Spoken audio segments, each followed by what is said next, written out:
আমি হাইড্রোজেন। একটি প্রোটনের গভীর নিঃসঙ্গতা, একটি ইলেকট্রনের কাঁপুনি নিয়ে আমি জন্মাই।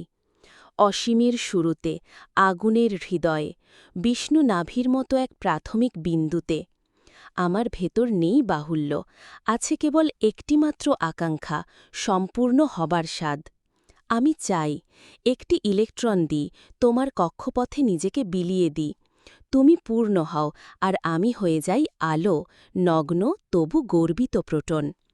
আমি ত্যাগে সুখ খুঁজি, যেমন একজন সাধু, নিজের ইচ্ছাকে ভেঙে অন্য কারো অস্তিত্বের শান্তি খোঁজে। তবে একদিন আমি চেয়েছিলাম আরও কিছু, আরও এক ইলেকট্রন, হই হিলিয়ামের মতো স্থির, তবু হল না। কারণ একটিমাত্র প্রোটন পারে না দুটি ইলেকট্রনের মন জুগিয়ে রাখতে। তাদের প্রতিটি ধাক্কায় আমি হয়ে যাই অশান্ত, বিকর্ষিত, বিপন্ন। এই আমি, হাইড্রাইড আয়ন, অতিরিক্ত চাওয়ার ফলাফল, একটি মন যার ভেতরে দুটি আশা, দুটি ভয়, দুটি ছায়া। তাকে তুমিও চেনো মানুষ। তুমিও তো চাও অন্তহীন বেশি কিছু, যার ভারে দম আটকে আসে, যেমন আমার। প্রকৃতি বলে, হে হাইড্রোজেন, একে রেখে দাও, তোমার একাই যথেষ্ট, তোমার ত্যাগেই সৃষ্টি, তোমার সরলতাতেই অনন্ত।